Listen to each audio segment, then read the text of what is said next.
The Scottish claymore was one of the most feared weapons ever carried onto a battlefield. Used by Scottish warriors and mercenaries between the 15th and 17th centuries, this massive two-handed sword symbolized courage, strength, and absolute fearlessness. Measuring over 4 feet in length, it required both hands to wield, leaving no room for a shield. Skilled fighters would swing the weapon in powerful figure-8 motions, capable of delivering devastating blows that could sever limbs and strike terror into their enemies. Many legends even connect the claymore to the famous Scottish hero William Wallace, whose name became synonymous with Scotland's fight for freedom. Thanks to films like Braveheart, the claymore has remained one of history's most iconic swords. To test these recreated weapons, the bladesmiths faced a brutal challenge. Their swords would be used against animal carcasses to determine whether they could deliver lethal strikes, just as the originals were designed to do centuries ago. Scott stepped forward first. As he prepared for the test, he knew pig carcasses were notoriously difficult to cut through. The moment the blade struck, however, something immediately felt wrong. Instead of slicing through the target, the sword barely made an impact. The judges quickly noticed that the blade was too flexible and lacked the edge sharpness necessary for a weapon of this size. Simply put, it failed the kill test. Next came Jonathan. Unlike Scott, he was confident in his craftsmanship and believed his sword was ready to perform. At first, the weapon seemed promising, cutting into the target successfully. But disaster struck moments later. After hitting a harder section of the carcass, the blade suffered a catastrophic failure and shattered. For safety reasons, testing had to be stopped immediately. With both weapons encountering serious problems, the judges faced a difficult decision. Since Jonathan's blade had completely broken, they allowed Scott one final opportunity. His claymore would be straightened and moved on to an additional sharpness test. The weapon was then used against sheet steel. While the sword still showed signs of life and managed to leave marks on the metal, it was clear that its performance had been far from perfect. Even so, when the judges reviewed both blades, Scott's weapon proved to be the more reliable of the two. After careful deliberation, Scott was crowned the Forged in Fire champion and awarded the $10,000 prize. For him, it was a life-changing moment, the first major victory he had ever achieved. Jonathan accepted defeat with grace, recognizing that every setback is an opportunity to learn and improve. The next challenge focused on another legendary weapon, the cutlass. Originally developed in Europe during the 16th century, the cutlass became famous as the weapon of sailors, naval forces, and eventually pirates. Its short, broad blade made it ideal for close-quarters combat aboard ships. Strong and snug.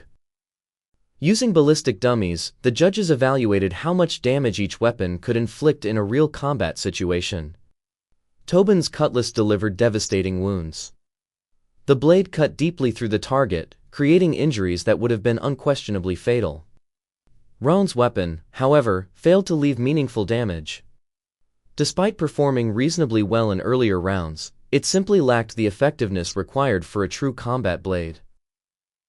When the judges gathered to make their final decision, they carefully weighed the strengths and weaknesses of both weapons. Tobin's blade offered superior cutting ability and impressive edge geometry, while Rowan's sword benefited from excellent balance and handling. In the end, the deciding factor was performance. Tobin's weapon consistently proved itself when it mattered most. Tobin was declared the Forged in Fire champion and walked away with the $10,000 prize. Overwhelmed with excitement, he could barely find the words to describe the victory. After countless hours of forging, grinding, and testing, his hard work had finally paid off. The Scottish claymore is one of the most legendary swords ever created. First wielded by Scottish Highland warriors in the late 15th century, this enormous two-handed weapon became famous for its incredible reach, devastating power, and intimidating appearance. Its distinctive crossguard and massive blade made it instantly recognizable on the battlefield, where it had earned a fearsome reputation among enemies. To honor this historic weapon, the remaining bladesmiths faced an intense series of tests designed to push their craftsmanship to the limit. The first challenge was a brutal strength test unlike anything seen in most competitions, bullet splitting. Each claymore was locked into a vise while a live round was fired directly at the blade's edge. A properly forged sword would split the bullet and survive. A poorly constructed one could shatter completely. Matt stepped up first. He trusted the heat treatment he had used and believed his sword was ready. When the shot was fired, the claymore held together beautifully. The bullet left only minor marks on the edge, proving the blade possessed excellent toughness and durability. Next came Ben. The pressure was enormous as he watched a bullet race toward his sword. To everyone's relief, the blade handled the impact flawlessly. Not only did it survive, but it showed virtually no damage at all. With both swords passing the strength test, attention shifted to sharpness. For this challenge, the judges used bundled sugar cane to simulate a horse's legs.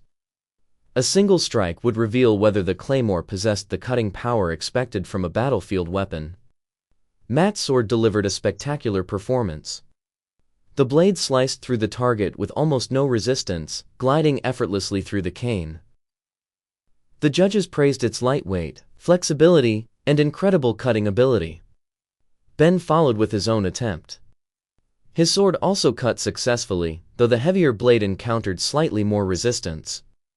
Even so, the strike was powerful and effective, demonstrating that his claymore remained a formidable weapon. Everything now came down to the kill test. Using pig carcasses, the judges evaluated how much damage each sword could inflict in a realistic combat scenario. Matt went first.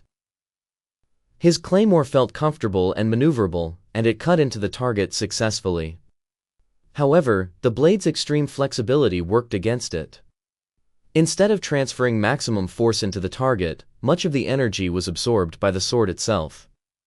As a result, the strike failed to produce the level of damage required to pass the test. Ben's turn produced a completely different outcome. The moment his claymore struck, it powered cleanly through the carcass. The sword combined sharpness, strength, and proper energy transfer to create a devastating cut. The judges had no hesitation declaring that Ben's weapon would absolutely be lethal on the battlefield. After reviewing every aspect of BOT, the final featured weapon was the Katzbarger, a distinctive sword from the Renaissance era. Introduced during the late 15th century, the Katzbarger served as the primary sidearm of the Lanzknechts, elite German mercenary soldiers known throughout Europe for their effectiveness in battle. Designed specifically for close-quarters combat, the weapon featured a shorter blade than many contemporary swords, allowing warriors to fight quickly and aggressively in crowded engagements. Its broad cutting edge and unique S-shaped guard made it both an offensive and defensive powerhouse. As always, the first challenge tested durability. The blades were secured in a vise while a handgun fired directly at their edges.